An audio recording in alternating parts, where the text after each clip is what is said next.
Les intervenants sur cette première table ronde sont au nombre de 3.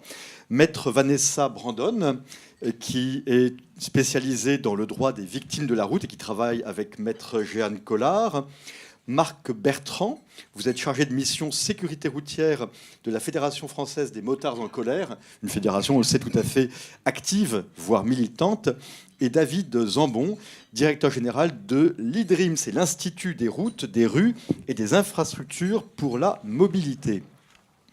Donc vous l'avez vu, le contexte, c'est quoi? C'est l'état de la route et de ses équipements qui ne cessent de se dégrader en France. Les autoroutes, bien sûr, sont plutôt préservées, mais c'est vraiment le réseau secondaire qui subit de plein fouet les restrictions budgétaires des collectivités locales et qui pose problème. Le manque d'entretien des équipements de la route constitue vraiment un danger pour les usagers. Et les pouvoirs publics, manifestement, ils délaissent le patrimoine d'équipement de la route, ce qui peut compromettre la sécurité routière de tous les usagers, qu'ils soient piétons, motocyclistes ou automobilistes.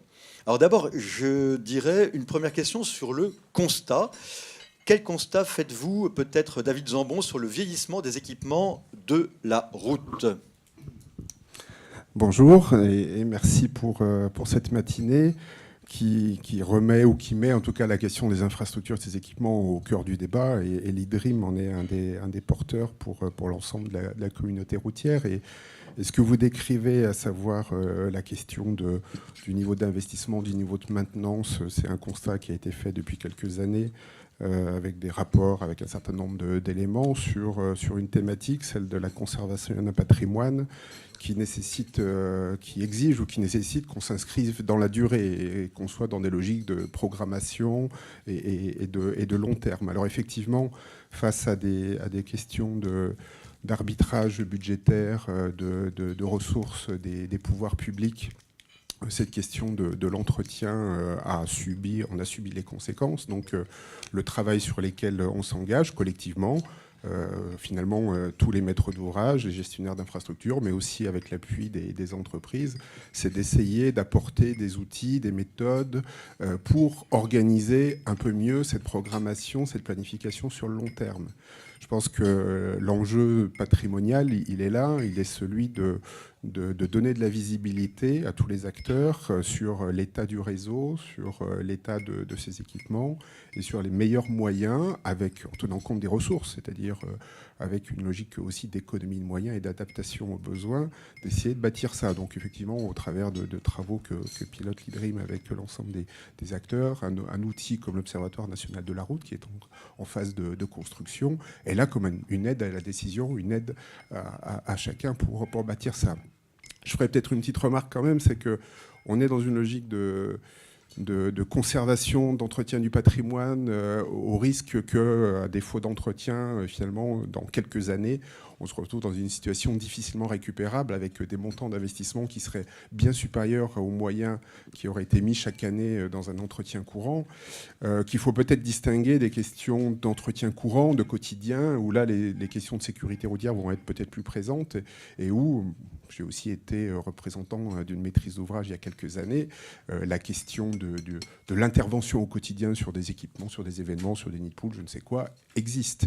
Donc à distinguer aussi la question du court terme qui renvoie souvent à des questions de sécurité immédiate sur lequel chacun assure ses responsabilités, et celle du long terme de la préservation d'un patrimoine avec notre million de kilomètres de route en France. Maître Vanessa Brandon, alors vous êtes avocate, vous faites partie d'un cabinet qui se fait connaître par son activité principale et unique même, qui est celle de la défense des victimes de la route. Est-ce que vous établissez un lien entre le mauvais état de certains équipements, est-ce que ça remonte dans vos dossiers, et certains accidents ? Est-ce que vous avez à plaider dans ces circonstances-là pour défendre les droits des usagers, malheureusement victimes d'accidents de la route ?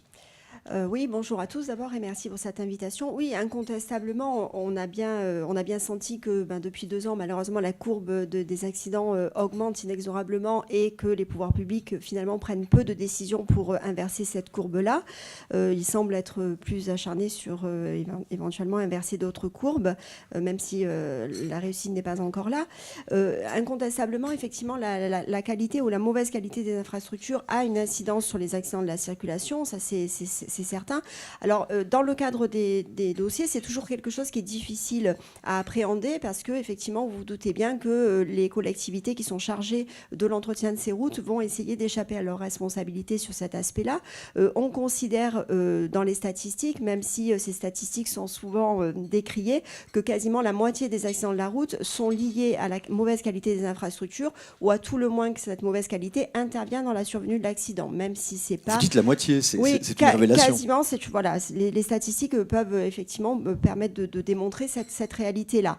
Après, il y a probablement d'autres causes qui sont conjuguées, mais en attendant, le délabrement de la route en fait partie, que ce soit effectivement par un mauvais entretien ou par une inadaptation des signalisations ou de certains éléments. Je pense que M. Bertrand vous parlera probablement des obstacles fixes qui sont terribles pour les motards, hein, et sur lesquels il y a effectivement beaucoup de travail à faire. Ce qui est certain, c'est que ce qui est sûr, c'est que chaque année, depuis quelques années, le nombre de morts sur les routes, le nombre de blessés aussi, il ne faut pas les oublier, augmente. Que les budgets pour entretenir nos routes baissent proportionnellement. Je crois qu'on est quasiment à un quart de budget chaque année qui est amputé sur l'entretien des routes et que malheureusement, on ne pourra parvenir à inverser la courbe de l'accidentologie qu'en agissant de manière conjuguée sur le comportement du conducteur, sur l'entretien des véhicules, mais également sur les infrastructures routières, puisque ces infrastructures routières font partie, bien sûr, du quotidien des usagers de la route. Et j'allais dire, c'est finalement sur cet aspect-là qu'on a le plus de facilité à intervenir, puisqu'on ne peut pas maîtriser le comportement humain. On a aujourd'hui encore, même s'il y a beaucoup d'évolutions, du mal à maîtriser totalement la sécurisation des véhicules, mais par contre, l'entretien des routes, on peut la maîtriser et je pense qu'il y a beaucoup de travail à faire à ce niveau-là, puisque ce n'est qu'en conjuguant nos efforts sur ces trois éléments-là que l'on parviendra à faire baisser le nombre de morts sur les routes, je pense. La Fédération des motards en colère, alors c'est une entité qui fait parler d'elle, justement pour défendre la cause des motards et leur souhaitable sécurité. Et vous êtes assez chroniquement plutôt remonté contre la mauvaise conception d'un certain nombre d'équipements de la route pour la sécurité spécifique des personnes qui se déplacent en deux roues motorisées. Oui, d'ailleurs, nous ne défendons pas que les motards, mais tous les usagers en deux roues motorisées, je le précise. Et c'est effectivement plus sur la conception des infrastructures routières qui ne sont pas adaptées en priorité aux deux roues motorisées, puisqu'elles sont adaptées essentiellement pour l'automobiliste, qui est l'usager le plus fréquent sur les routes. On a aussi l'habitude, chez les usagers de deux roues motorisées, de s'adapter à des conditions qui ne nous sont pas forcément favorables. Et l'adaptation aux circonstances, c'est une des clés de la sécurité à moto. C'est quelque chose qui s'acquiert assez rapidement avec l'expérience.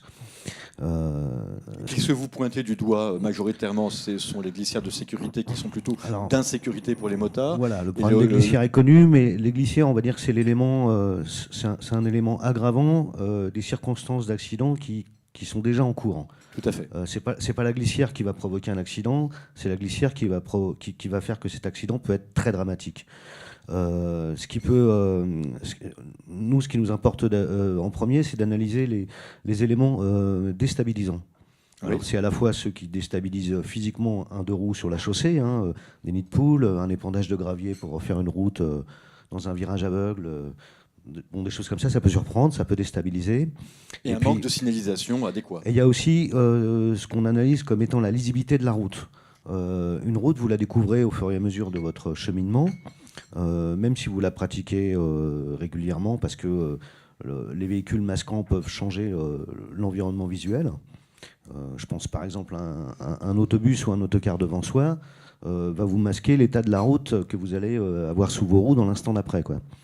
Et là, justement, on peut trouver des équipements inadaptés, voire dangereux, voire déstabilisants pour les deux roues motorisées. Je pense notamment aux petites bandes en relief de séparation des voies cyclables, par exemple. Normalement, ça doit être fait en linéaire, d'un côté ou de l'autre de la chaussée. Et il nous arrive d'en découvrir dans des courbes. Et si en plus cet élément est effacé parce qu'il n'a pas été, il a pas été entretenu, la peinture blanche est devenue grise, puis noire avec le passage des véhicules, on le voit encore moins. Et si en plus... Et ça reste très glissant, surtout s'il fait humide. Ça reste même déstabilisant. Vous mettez en 2 roues motorisées, vous mettez une roue sur un élément relief dans une courbe, et là c'est la gamelle. Alors si en plus vous avez à côté des éléments du décor, des barrières, des obstacles fixes qui sont très près de la chaussée, vous imaginez tout de suite que la projection d'un corps humain sur un élément comme ça entraîne des blessures très graves. Le manque d'éclairage aussi, la disparition, l'extinction de l'éclairage sur les voies rapides urbaines, ça c'est une véritable aberration, parce qu'en moto on ne peut pas lire la route, comme en voiture où on a 2 phares. Sur ces itinéraires qu'on emprunte quasiment 6 mois de l'année dans l'obscurité le soir quand on rentre du travail, c'est pas qu'il est tard, c'est qu'il fait déjà nuit. En plus, c'est les mois d'hiver, vous pouvez avoir de la pluie. Et, sur un casque de moto, il n'y a pas d'essuie-glace. Donc si en plus, vous ne pouvez pas voir la route, ça devient très compliqué. Surtout que les automobilistes, eux, quand ils ne voient pas la route, ils se mettent en plein phare. Ce qui fait qu'en moto, vous y voyez encore moins. Bon, bah ça, on voit que c'est pas très pensé en faveur des motards. Et quand on demande une prise en compte de la moto, on nous dit non, les PLU envisagent une réduction de 20% des déplacements motorisés, dont la moto. Donc on va rien faire pour vous pour pas favoriser l'usage de la moto. Les PLU, précisez. Les plans de déplacement urbain, les PDU. Et on nous dit non, on ne veut pas favoriser l'usage de la moto parce que c'est trop dangereux, donc on ne va pas procéder aux aménagements que vous demandez. Donc c'est un petit peu le serpent qui se mord la queue à chaque fois. Alors là, vous avez pointé effectivement des choses tout à fait concrètes qui menacent la sécurité des motards et en général des usagers de 2 roues motorisées. Comment est-ce qu'on en est arrivé là, David Zambon, à cette, je ne parle pas de l'inadéquation d'un certain nombre de signalisations, mais au mauvais état résultant aujourd'hui d'un manque d'entretien sans doute d'un certain nombre d'équipements de la route? Alors bon, dans le débat qui vient d'être fait, il y a plusieurs critères qui ressortent quand même. Oui. Celui du facteur déclenchant de l'accident. Il peut y avoir des débats, des analyses sur les données qui viennent. Est-ce que le fait humain, le fait de l'équipement, le fait de l'infrastructure. Il y a celui du partage d'espace. Je crois que le petit film que vous avez montré parlait beaucoup de partage d'espace. Et ce que dit monsieur sur la lisibilité d'une infrastructure, certes, il y a celle d'une route interurbaine, en tout cas où c'est l'environnement, le paysage routier qui donne sa lisibilité, mais effectivement, quand on est dans un partage d'usage avec poids lourds, avec autocars, etc., avec des piétons qui peuvent surgir, on n'est pas dans les mêmes conditions. Donc à chaque fois, il y a une question d'adaptation finalement de la stratégie d'équipement, d'aménagement aux usages, aux différents usages et au partage de cet usage. Et ce qui est constaté aujourd'hui, c'est la multiplicité des usages de la voirie et donc des conflits que ça peut générer et la difficulté à le traiter collectivement, puisque répondre à l'un peut-être rendre plus difficile à l'autre, etc. Alors, le constat que vous soulignez sur l'état d'infrastructure, enfin, il faut quand même... on a quelques comparaisons internationales où effectivement le classement de la France sur l'état des infrastructures s'est dégradé après avoir été habitué à être au niveau numéro 1 depuis de nombreuses années. C'est vrai qu'on a bien décroché là. On a décroché, mais on reste quand même, c'est toujours pas très bien, 7e dans un classement mondial, mais devant beaucoup de grands pays qui ont des infrastructures beaucoup moins denses que le niveau national. Je reviens sur cette question de densité de nos infrastructures et donc la capacité collective à répondre à cet enjeu de maintenance et de renouvellement. C'est qu'effectivement, on est face à un défi où, après des longues périodes de développement du réseau, aujourd'hui, sur le réseau routier comme sur d'autres infrastructures, la question du modèle économique et de la capacité collective à la maintenir en état au regard des besoins est face à nous. Donc, une fois qu'on a fait ce constat, je reviens sur mon propos de tout à l'heure, c'est donnons les outils, donnons les méthodes, donnons les éclairages pour permettre des choix. Il ne s'agit pas de se substituer à ceux qui ont à choisir dans leur pleine responsabilité.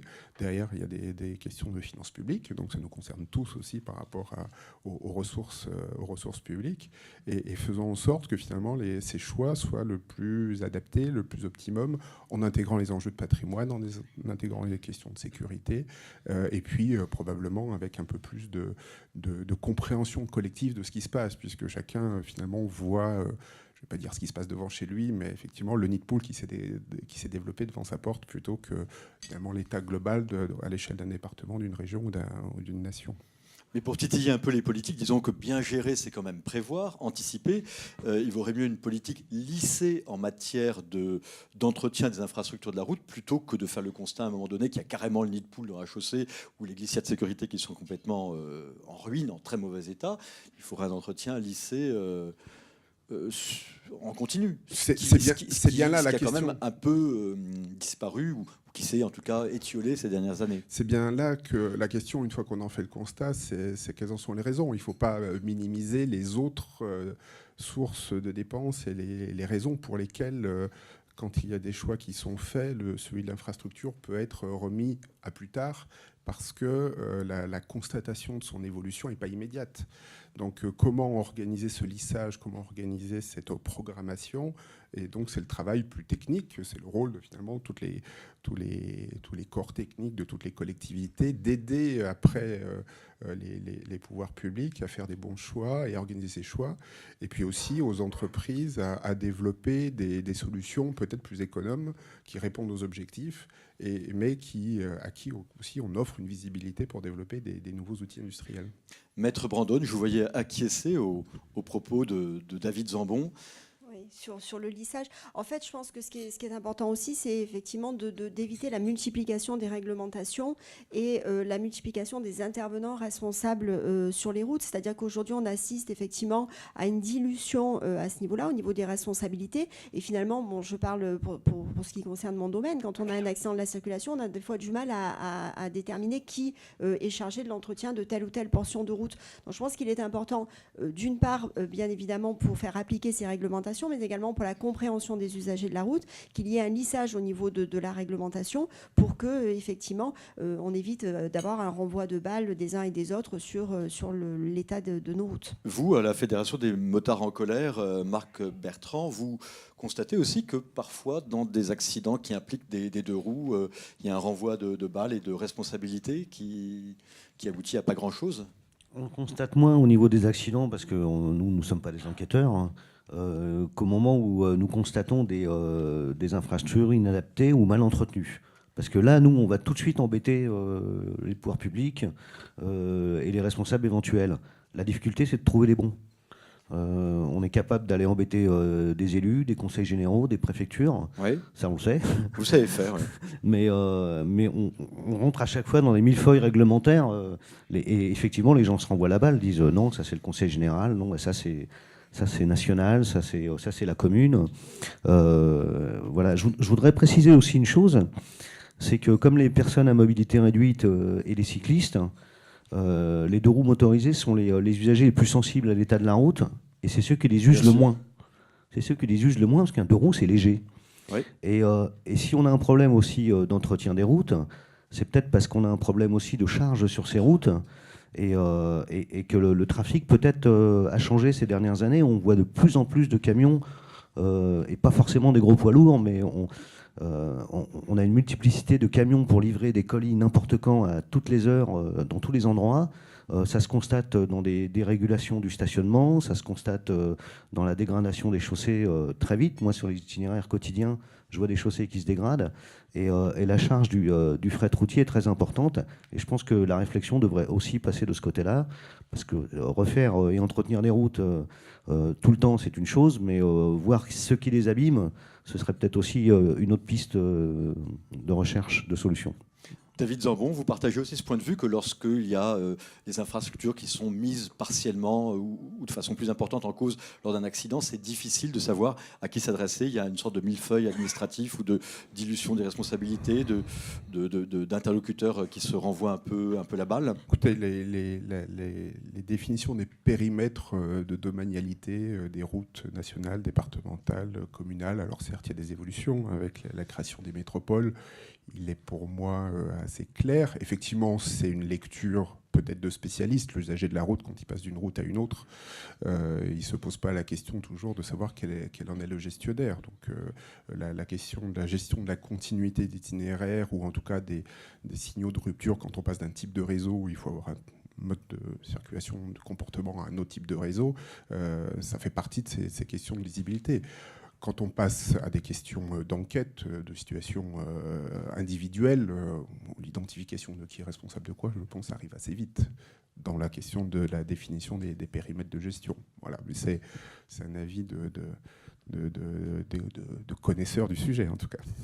Voilà, en tout cas pour ce qui est du point de vue de l'état des infrastructures routières, le constat il a été fait par le petit film que vous avez vu, il est partagé par les 4 intervenants que vous venez d'entendre, et le SER, le syndicat des équipements de la route, compte pallier ce manque d'entretien en faisant 2 propositions tout à fait concrètes. La première, c'est établir une cartographie renouvelée tous les ans de l'état des routes et de ses équipements. Et puis, par ailleurs, utiliser les crédits formation pour renforcer les compétences techniques des gestionnaires de voirie en matière d'équipement de la route. C'est une sensibilisation nécessaire et une professionnalisation sans doute dans la perception de l'état des équipements de la route. Voilà donc pour ce qui est des 2 propositions du SER, du CER.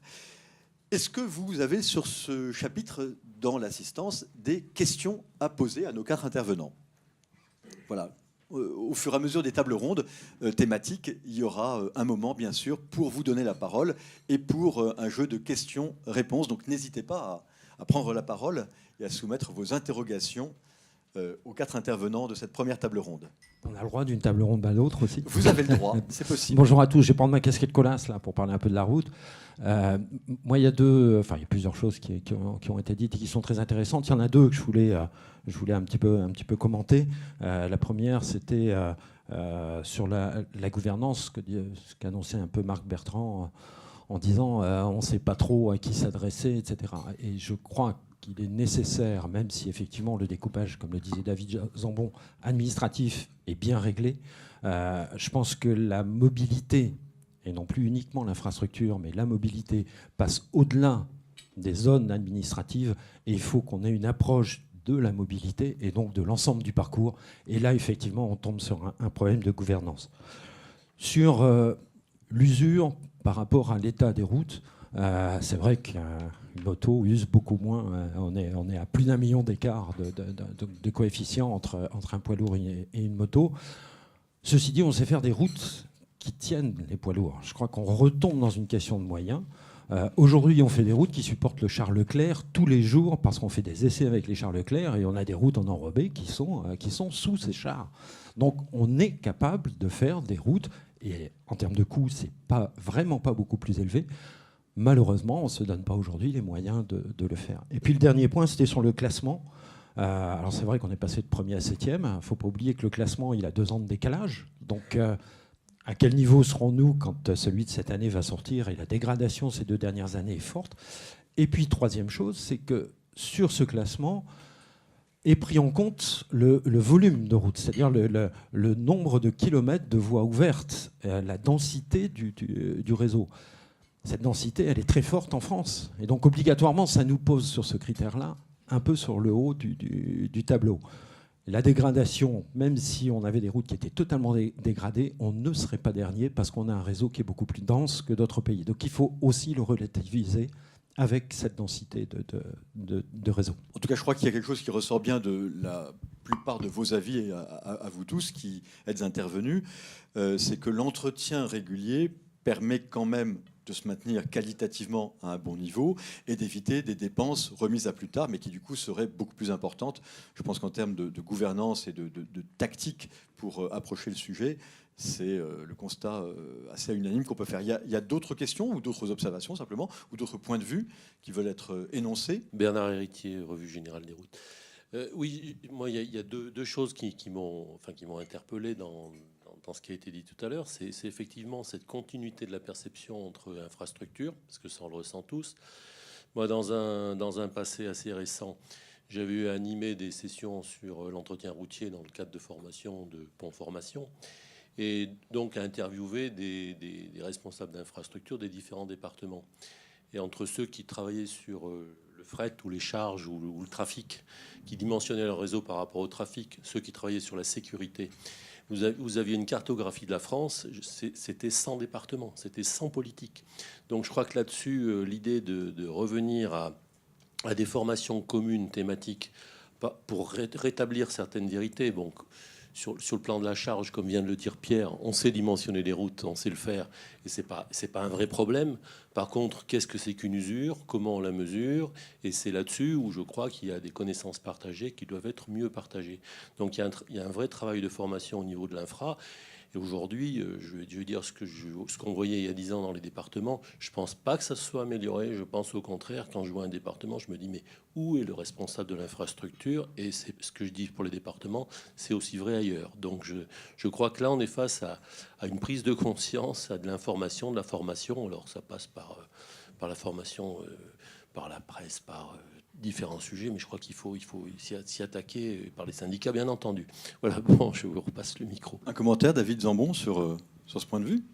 La question des compétences et du développement des moyens pour aider à bâtir des politiques et donner les outils à des techniciens pour aussi convaincre leurs dirigeants qu'il y a un enjeu, je crois que c'est un des objets d'ailleurs du travail que fait l'IDRIM en réunissant tous les maîtres d'ouvrage. Il y a maintenant pas mal d'années, j'ai été en DDE, où c'était entre guillemets ce qu'on pourrait appeler la grande époque où l'État gérait tout. Il y avait des différences entre départements aussi, parce que quand on passait d'une DDE à l'autre, donc la garantie de l'homogénéité ou de la continuité, elle passe pas par l'organisation administrative, chacun dans sa responsabilité. En revanche, qu'il y ait des questions de développement, de maintien des compétences, d'entretien de ces compétences, mais aussi d'innovation, parce que on a un historique et une culture de l'infrastructure et des routes en France ancestrale, et en même temps il y a de l'innovation, et c'est un secteur où il y a beaucoup d'innovation sur la manière de mesurer l'état d'un réseau, tout ce qui peut se développer en termes de nouveaux capteurs, d'utilisation des informations produites par des véhicules. Il y a beaucoup de choses à exploiter dans l'avenir pour être encore plus efficace, encore plus performant dans la gestion de son patrimoine. Et après, développer effectivement les outils, mettre à disposition par la formation, par les guides, par ceci et par cela, tout ce que l'on peut essayer de produire au quotidien au bénéfice de tout le monde. Merci beaucoup. Là, nous étions dans le cœur du sujet. Une autre intervention. Attendez, je vous passe le micro, ça permettra de garder la mémoire de votre question. Donc, Ali Adam Isosigne est président de la section signalisation verticale du syndicat. Je rebondis d'une part sur le reportage qu'on a vu en préambule, où effectivement il était dit par un des intervenants, ou des interviewés plutôt, que voilà, l'état des autoroutes est bien supérieur à d'autres routes urbaines ou nationales, etc. Je rebondis aussi sur les propos de Pierre Calvin, où parlait d'itinéraire, d'homogénéité d'itinéraire, quid aussi de l'homogénéité, par exemple, des autoroutes, puisqu'on considère que c'est la référence entre les autoroutes, entre parenthèses privées, et les autoroutes publiques. Là, où se situe l'homogénéité? Quelle réglementation s'applique aux uns, aux autres? Pourquoi à tel ou tel niveau? Voilà, les panneaux, le marquage va être renouvelé tous les X années. Donc là, réellement aussi, quel est le rôle de l'État? Donner l'exemple. Je rebondis uniquement sur ce chapitre-là autoroutier. Et comment peut-on imaginer effectivement qu'il y ait autant d'écart entre l'ouvrage public, qui nous appartient tous, et l'ouvrage privé? Je crois qu'il faut qu'on rentre dans le vif du sujet. On a quand même un problème financier sur le problème d'entretien des routes. Aujourd'hui, le budget pour entretenir l'ensemble du réseau routier national, c'est de l'ordre de 300 millions d'euros par an. La profession des travaux publics a perdu 15 000 emplois au cours des 2 dernières années, 25% de son chiffre d'affaires. Je vous rappelle, 300 millions d'euros pour l'entretien de l'ensemble du réseau routier.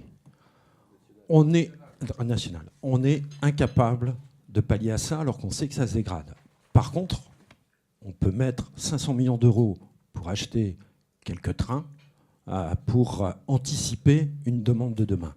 Si on n'anticipe pas aujourd'hui la qualité des routes dont on aura besoin demain, alors on court à la catastrophe. Et je crois qu'à un moment donné, il y a une question de répartition budgétaire. Il faut qu'on en soit tous conscients. C'est pas la peine de tirer sur l'ambulance. Il n'y a pas beaucoup d'argent dans les caisses, on le sait. Par contre, il faut mettre l'argent là où il est nécessaire. Et je regrette, mais j'espère qu'en tout cas, autour de la table, on va pouvoir l'évoquer.